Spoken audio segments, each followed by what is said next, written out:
Saya ke Pak Umar Karim. Ya. Terima kasih Pak Hadi. Pak Hadi di Amerika itu ada namanya Tesla Incorporation. Bahan baku utamanya nikel. Yang biaya produksinya itu sangat mahal karena eksploitasinya itu dari dalam perut bumi. Itu untungnya luar biasa. Dibandingkan dengan PDAM, airnya murah, cukup disalurkan pakai pipa. Nah, kenapa tidak pernah untung? Ini juga publik penilaiannya ke sana. Bahwa soal Pudam ya, Perusahaan Umum Daerah Air Minum, tidak memiliki misi orientasi profit murni, yes. Tapi satu hal, bahwa namanya Pudam itu BUMD. BUMD itu dua, perseroan daerah dan perusahaan umum daerah. Perseroan daerah modalnya terbagi atas saham dan perusahaan daerah seluruh modalnya adalah milik pemerintah daerah. Itu PP 54. Nah, di Indonesia khususnya Pudam bahkan perseroan, coba kalau kita lihat berapa sih yang sehat? Hampir nggak ada kita dapatkan itu kecuali mungkin Surabaya. Artinya something wrong, ada yang salah. Ada yang salah. Bahkan kalau kita lihat dalam regulasi banyak hal yang dipreteli khususnya oleh PDAM. Contoh, Undang-Undang 23 itu menyebut jelas bahwa struktur BUMD seperti Pudam, dia kalau dia pimpinannya, pimpinan eksekutifnya namanya direksi. Kalau kita lihat kamus EYD, Karya Purwadarminta, kamus besar bahasa Indonesia, direksi itu jamak. Kalau tunggal direktur. Faktanya luar biasa. Praktek di PDM seluruh Indonesia kena PP 54 kemudian itu dipreteli dibilang satu saja. Itu melanggar undang-undang.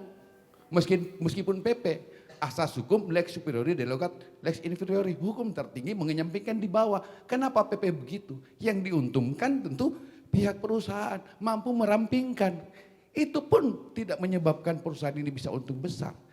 Dewan pengawas. Dalam struktur Pudam itu ada namanya Dewan Pengawas. Dewan itu jamak. Tapi coba lihat di seluruh Gorontalo saja.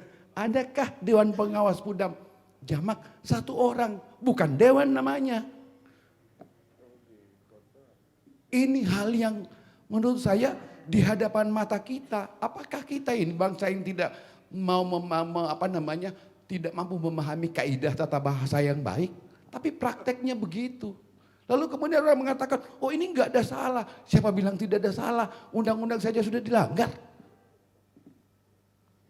Bahkan tadi dibilang, oh ini sudah ada audit BPKP. Tolong dibuka undang-undang semua, apakah BPK memiliki kewenangan mengaudit badan usaha milik daerah? Enggak ada. Yang memiliki kewenangan mengaudit adalah Komite Audit Independen Internal dan auditor publik. Dua itu saja. Ini sudah ada BPKP, ada BPK, ada inspektorat, ada dewan pengawas, ada komite di dalamnya. Tetap masih masalah. Apakah ini kemudian kita menyebut tidak masalah? Something wrong, ada yang salah. Banyak hal kemudian kita tidak mampu membenahi itu. Tadi misi sosial, benar. Saya lebih sepakat dengan Arif. Kalau murni misi sosial, maka belum. Kalau BUMD tidak mau juga kita melepaskan diri, tidak bisa melepaskan diri bahwa ada tujuan profit. Gimana caranya? Pemerintah daerah harus tahu bagaimana. Hanya ada pilihan, membiarkan Pudam ini pingsan begini terus kemudian mati. Atau kemudian kita coba kelola dengan menggunakan manajemen perusahaan yang sehat. Gimana caranya? Boleh silakan 3.000, tapi pemerintah daerah mensubsidi tarif tadi. Dibebankan pada APBD supaya perusahaannya sehat. Jangan kemudian mendiamkan ini pemerintah daerah dan DPR, jangan mendiamkan ini. Ujung-ujungnya perusahaan jadi mati, lalu kemudian pelayanan air kepada masyarakat terganggu. Solusinya itu. Jangan kemudian, oh ini misi sosial, ada edaran menteri. Benar, kita memahami itu. Tapi sesungguhnya pemerintah daerah harus bertanggung jawab dengan itu. Bahkan bupati saya, Pak Nelson barusan ngomong, wah ini PDAM Kabupaten Gorontalo dividennya tidak ada. Gimana ini? Saya jadi tanya, Pak Nelson tahu tidak tugasnya?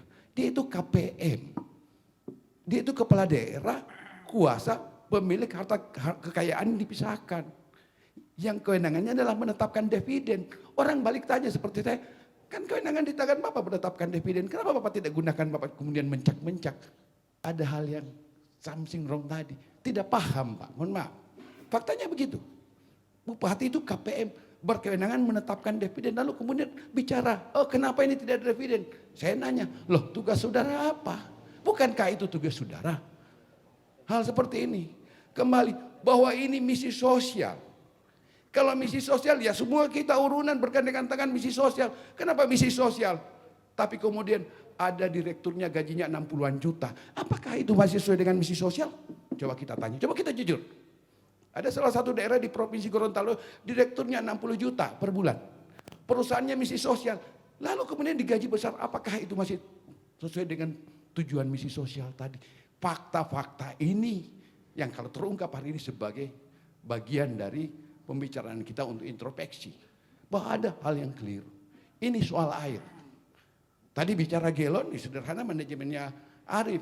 Demikian juga ini sebenarnya ini sederhana. Cuman kita tidak mau berbenah.